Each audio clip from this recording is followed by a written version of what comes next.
देखिए, आज हम डिस्कस करेंगे बहुत ही इंपॉर्टेंट टॉपिक है एमएस एक्सेल का। वो होता है आपका एमएस एक्सेल का पेज सेटअप। देखिए, एमएस एक्सेल में देखिए एमएस वर्ड की तरह अलग अलग पेजेस नहीं दिखते और आपको यहाँ पे पेज सेटअप करने में बहुत ही दिक्कत आती है। तो आज हम डिस्कस करेंगे सारे ऑप्शंस जो आपकी पेज सेटअप करने में बहुत ही मदद करेंगे। और पेज सेटअप के सारे ऑप्शन कहाँ मिलते हैं? वो मिलते हैं आपको एमएस एक्सेल के पेज लेआउट के टैब में। वो होता है आपका पेज सेटअप के ऑप्शन। तो ये सारे ऑप्शन देखेंगे कि कौन सा ऑप्शन क्या काम करता है और आप इन ऑप्शंस की मदद से अपने एक्सेल का पेज सेटअप कैसे कर सकते हैं। तो आइए शुरू करते हैं वाली वीडियो। तो नमस्कार दोस्तों, मैं रितेश आप सबका स्वागत करता हूं एक्सेल लर्निंग के चैनल में। और ऐसी एक्सेल से रिलेटेड टिप्स एंड ट्रिक्स के लिए हमारे चैनल को लाइक शेयर और सब्सक्राइब करना दोस्तों मत भूलना। तो आइए दोस्तों शुरू करते हैं वाली वीडियो। देखिए दोस्तों, ये हमारे पास डाटा है जो कि काफ़ी बड़ा है और अगर हमने देखना है कि ये वाला डाटा हमारे पेजेस में किस ढंग से फिट हो रहा है तो उसको देखिए आपको यहाँ पे नीचे मिल जाएंगे 3 प्रीव्यू बटन्स। फर्स्ट है आपका यहाँ पे नॉर्मल व्यू, सेकंड है आपका पेज लेआउट व्यू और थर्ड होता है पेज ब्रेक व्यू। तो जस्ट हम यहाँ पे पेज ब्रेक व्यू पे क्लिक करते हैं तो आप देखेंगे यहाँ पे आपको पेज ब्रेक दिखा रहे हैं कि आपका पेज कहाँ तक प्रिंट होगा। ये डॉटेड लाइन है कि यहाँ तक आपका पेज प्रिंट होगा। आप इस लाइन को यहाँ पे क्लिक करके ड्रैग करके मूव भी कर सकते हैं। और सॉलिड लाइन है कि आपका पेज कहाँ तक एंड हो सकता है। जैसे कि देखिए ये वाला डाटा पेज 1 में हो रहा है, मतलब यहाँ तक आपका डाटा प्रिंट होगा और उसके बाद का डाटा आपका यहाँ पे पेज 2 में प्रिंट होगा। आइए अब देख लेते हैं इसका पेज सेटअप आप कैसे करेंगे। पेज सेटअप के लिए आपने जाना है पेज लेआउट में और पेज लेआउट के टैब में जाने के बाद फर्स्ट ऑप्शन होता है आपका मार्जिन का। मार्जिन देखिए काफ़ी इंपॉर्टेंट ऑप्शन होता है। जैसे कि देखिए यहाँ पे डाटा आपका नवंबर तक ही आ रहा है और नीचे तक आपका यहाँ तक आ रहा है। और अगर आप चाहते हैं यहाँ पे ज़्यादा डाटा आपके एक्सेल की शीट में फिट आए तो उसके लिए आप यहाँ पे मार्जिन पे क्लिक करेंगे। आपको यहाँ पे सारे प्री डिफाइंड मार्जिन मिल जाएंगे, जैसे नॉर्मल हो गया, वाइड हो गया, नैरो हो गया या कस्टम मार्जिन हो गया। तो अभी देखिए नॉर्मल पे यहाँ पे सेट है। अगर आप इसको यहाँ पे नैरो कर देंगे तो आप देखेंगे अभी पहले डाटा आ रहा था नवंबर तक, अब आ रहा है यहाँ पे दिसंबर तक। इसी ढंग से आप मार्जिन पे जाके अगर आप नीचे जाएंगे यहाँ पे कस्टम मार्जिन में तो आप यहाँ पे मैनुअली भी अपना मार्जिन सेट कर सकते हैं। मार्जिन का मतलब वही होता है ना कि टॉप का स्पेस कितना छोड़ना है आपने, लेफ्ट से कितना स्पेस छोड़ना है, राइट से कितना स्पेस छोड़ना है और बॉटम से कितना स्पेस छोड़ना है। तो आप इसको कस्टम यहाँ पे डाल सकते हैं अपनी मार्जिन की सेटिंग। जो नेक्स्ट आप यहाँ पे पेज सेटअप में कर सकते हैं वो होता है आपका ओरिएंटेशन। ओरिएंटेशन देखिए दो तरह की होती है, एक होता है आपका पोर्ट्रेट और दूसरा होता है आपका लैंडस्केप। पोर्ट्रेट मतलब होता है पेज जब आप खड़ा यहाँ पे रखेंगे मतलब वर्टिकल पोजीशन में तो वो होता है पोर्ट्रेट। आप उसी पेज को हॉरिजॉन्टल फॉर्म में रख देंगे तो वो होता है आपका लैंडस्केप। अब देखिए अगर आपका डाटा काफ़ी बड़ा है तो मैं रिकमेंड करूँगा कि आप ओरिएंटेशन को लैंडस्केप कर लीजिए। देखिए जैसे लैंडस्केप करेंगे, पहले डाटा आपका दिसंबर तक आ रहा था, अब डाटा देखिए आपका यहाँ पे पूरा ग्रेड तक आपका पूरा डाटा फिट आ रहा है। मतलब जब आप डाटा का यहाँ पे प्रिंट निकालेंगे तो पूरा डाटा आपका यहाँ पे ग्रेड तक प्रिंट होगा।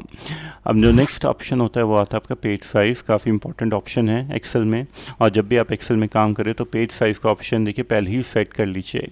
ये पता होना चाहिए आपको कि एक्सेल की जो आप शीट में आप काम कर रहे हैं, जिस शीट पे भी आप प्रिंट देंगे तो वो किस शीट पे प्रिंट देंगे, A4 पे, लीगल पे, ठीक है, या A3 पे। तो जो भी आपका पेज साइज़ हो वो आपने सेलेक्ट कर लेना है। ज़्यादातर हम ऑफिस में A4 में ही काम करते हैं तो हम यहाँ पे A4 ही यहाँ पे सिलेक्ट कर लेते हैं। नेक्स्ट ऑप्शन होता है आपका यहाँ पे प्रिंट एरिया। मतलब अगर आप चाहते हैं यहाँ पे अपने एक्सेल का डाटा एक स्पेसिफाइड पोजीशन पे ही प्रिंट हो तो आप यहाँ पे प्रिंट एरिया यहाँ पे सेट कर सकते हैं। जैसे कि देखिए मैं यहाँ से लेकर यहाँ तक ही अपने डाटा का प्रिंट निकालना चाहता हूँ तो जैसे मैंने देखिए यहाँ से लेकर यहाँ तक अपना डाटा सेलेक्ट कर लिया और सेलेक्ट करने के बाद मैं गया यहाँ पे प्रिंट एरिया में। प्रिंट एरिया में जाने के बाद क्लिक किया सेट प्रिंट एरिया तो आप देखेंगे आपकी जो सॉलिड लाइन है वो यहाँ तक ही आ जाएगी। मतलब इतना डाटा ही आपका प्रिंट होगा, ना कि पूरा डाटा। और अगर आपने इसको क्लियर करना हो तो जस्ट चाहिए और यहाँ पे कर लीजिए क्लियर प्रिंट एरिया तो आपका देखिए प्रिंट एरिया यहाँ पे क्लियर भी हो जाएगा। अब जो नेक्स्ट ऑप्शन होता है वो होता है आपका पेज ब्रेक का। मतलब अगर आप चाहते हैं यहाँ से कि आपका डाटा यहाँ तक ही प्रिंट हो, मतलब ये पूरा डाटा तो प्रिंट हो लेकिन यहाँ तक ही प्रिंट हो, इसके बाद नेक्स्ट पेज में चल जाए तो इसके लिए आप यहाँ पे पेज ब्रेक का यूज़ कर सकते हैं। तो जस्ट मैं यहाँ पे देखिए क्लिक करता हूँ, क्लिक करने के बाद ब्रेक में जाता हूँ और यहाँ पे क्लिक करता हूँ इंसर्ट पेज ब्रेक। तो अब आप देखेंगे आपकी जो सॉलिड लाइन है यहाँ पे इंसर्ट हो गई है। मतलब आपका डाटा यहाँ तक ही प्रिंट होगा, मतलब यहाँ से लेकर यहाँ तक आपका डाटा पूरा प्रिंट हो जाएगा और इसके बाद का डाटा देखिए सेकंड पेज में यहाँ पे प्रिंट होगा। और पेज ब्रेक रिमूव करने के लिए जस्ट यहाँ पे क्लिक करिए, यहाँ पे रिमूव पेज ब्रेक तो देखिए पेज ब्रेक रिमूव भी हो जाएगा। या क्लिक करके रीसेट ऑल पेज ब्रेक कर दीजिए तो जैसा पहले था वो वैसा ही आपका पेज ब्रेक यहाँ पे आ जाएगा। अब जो नेक्स्ट ऑप्शन होता है वो था बैकग्राउंड। मतलब अगर आपने पिक्चर के बैकग्राउंड में कुछ लगाना है तो वो आप लगा सकते हैं। मैं आपको इसको नेक्स्ट वीडियो में कवर करूँगा कि आपने बैकग्राउंड ऑप्शन का बहुत इफेक्टिवली या आपने अपने एक्सेल की शीट में वाटर मार्क लगाना है तो वो आप कैसे लगाएंगे। फिलहाल मैं नेक्स्ट ऑप्शन चलता हूँ, वो होता है आपका पेज टाइटल। मतलब जब आप प्रिंट कर रहे हैं ठीक है इस डाटा को और अगर आपने जो टॉप का टाइटल है वो हर पेज में यहाँ पे प्रिंट करना है तो आप पेज टाइटल का यहाँ पे यूज़ कर सकते हैं। जैसे कि अगर मैं यहाँ पे जाता हूँ यहाँ पे नॉर्मल व्यू में, ठीक है, यहाँ पे क्लिक करके और प्रेस करता हूँ कंट्रोल F2। तो आप देखेंगे जो आपका पेज टाइटल है वो टॉप पे रिपीट हो रहा है। जो आप देखेंगे आपका पेज टाइटल देखिए टॉप पे आ रहा है, और सेकंड पेज पे जाएंगे वो पेज टाइटल आपको यहाँ पे नहीं आ रहा। तो आप इस ऑप्शन की मदद से हर पेज पे अपना पेज टाइटल रिपीट कर सकते हैं।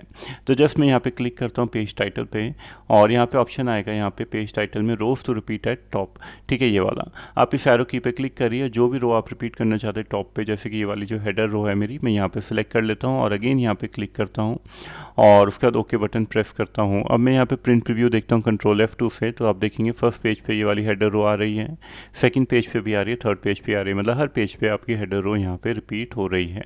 तो दोस्तों वीडियो कैसे लगी कमेंट करके ज़रूर बताना, और ऐसी एक्सेल से रिलेटेड टिप्स एंड ट्रिक्स के लिए हमारे चैनल को लाइक शेयर और सब्सक्राइब करना दोस्तों मत भूलना।